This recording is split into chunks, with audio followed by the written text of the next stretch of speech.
31 minutos de duração esse episódio, cara. Sacanagem. Mas beleza, né? O episódio 3 de Ahsoka é curtinho, mas é bom. É o Star Wars tradicional que funciona, entrega uma cena de ação com alguns elementos diferenciados, né? Enquanto avança a dinâmica entre os personagens e traz algumas ideias interessantes pra gente discutir. Se você não viu ainda, assiste lá e depois volta pra cá, porque esse vídeo tem spoilers.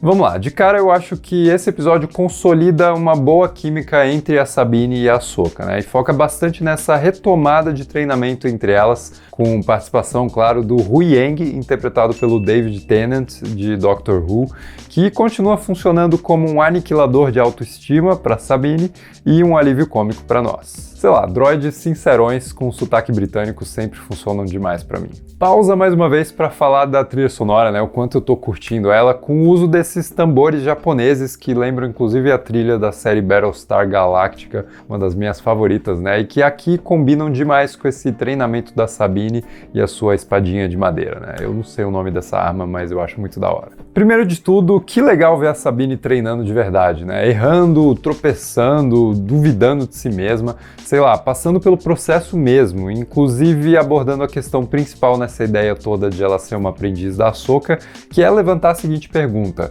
para ser Jedi, precisa ter habilidade com a força?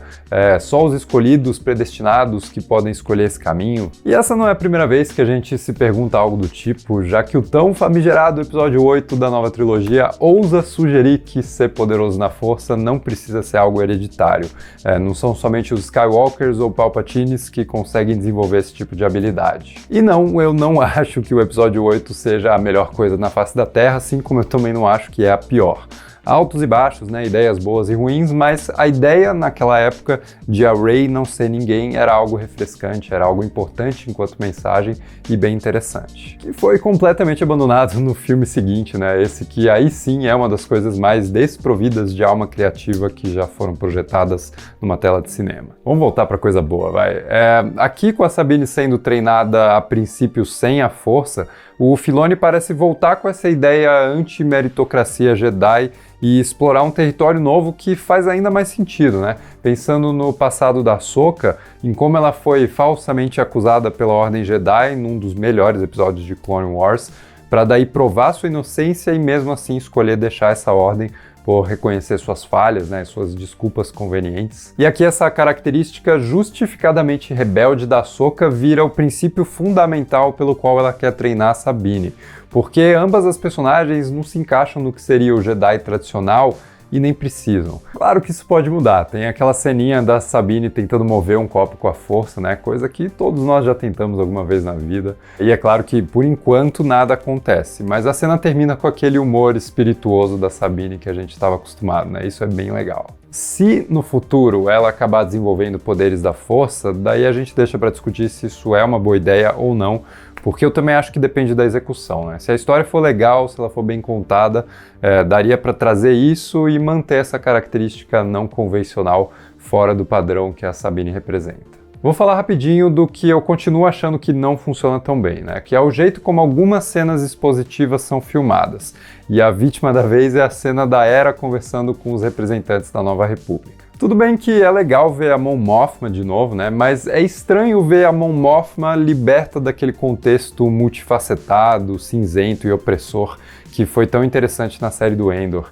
E no geral eu acho que essa troca de diálogos sobre lealdade imperial sofre de uma grande falta de sutileza que só piora quando você repara que a cena inteira, de novo, é dirigida naquela lógica simplista de plano contra plano, né? De um jeito bem estático que poderia ser melhor resolvido se a diretora Steph Green criasse soluções mais visualmente marcantes para ressaltar que a Hera se sente em desvantagem, né? Se sente impotente perante essa estrutura política engessada e corrupta. E eu acho isso uma pena porque, de resto, a diretora faz um ótimo trabalho aí no episódio, mas eu ainda sinto que, sei lá, talvez seja até uma questão de os atores todos estarem gravando separadamente e aí esse era o jeito mais prático de filmar tudo isso. Coisa que não é desculpa, né? Eu ainda tô sentindo falta aquela vontade que Endor mostrou, por exemplo, de ir nas locações, sabe? Gravar com o elenco todo junto, assim. Querendo ou não, a gente sente a diferença e eu acho que isso faz falta. Fora disso, numa cena bem curtinha, a gente conhece o filho da Hera.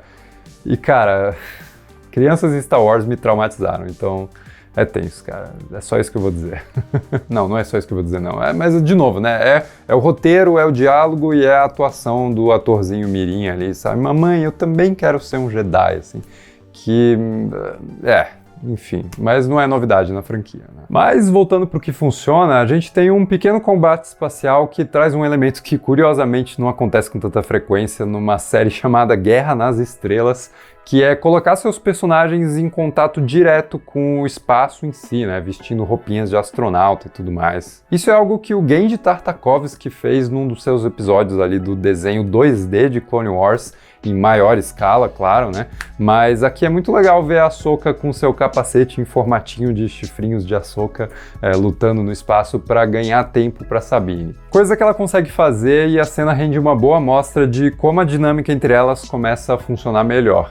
E assim, eu vou dizer, cara, a gente sempre é ensinado que histórias precisam ter conflito o tempo todo para serem engajantes, né?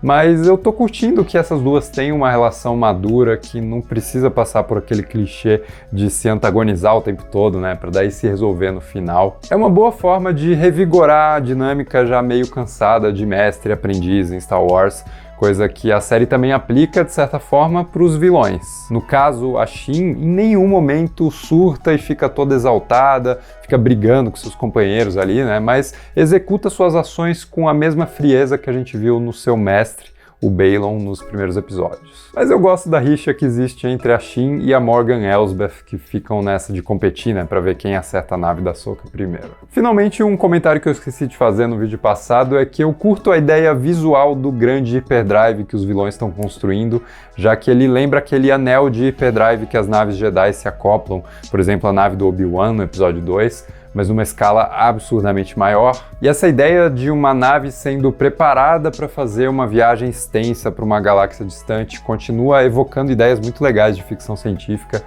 como na série The Expanse, onde um grupo de Mormons acaba construindo uma nave que é quase uma segunda Arca de Noé para explorar os confins do espaço e repopular um planeta distante. Claro que eu não espero o mesmo nível de complexidade moral de The Expanse, mas é legal ver Star Wars tentar, talvez, esticar as perninhas um pouco nesse território. Acho que é isso, cara. Eu gostei do episódio, né? Eu continuo assistindo com as expectativas em xeque, mas eu tô feliz por ver o que eu acho que vai ser uma boa aventura aí em Star Wars, uma boa aventura nessa galáxia que talvez seja uma galáxia ainda mais distante que a gente vai conhecer. Perguntinha da semana: quem você acha que tá por trás do capacete do Marrok, o inquisidor misterioso que luta ao lado dos vilões, né? Cara, se for o Ezra vai ser bem bizarro, mas enfim.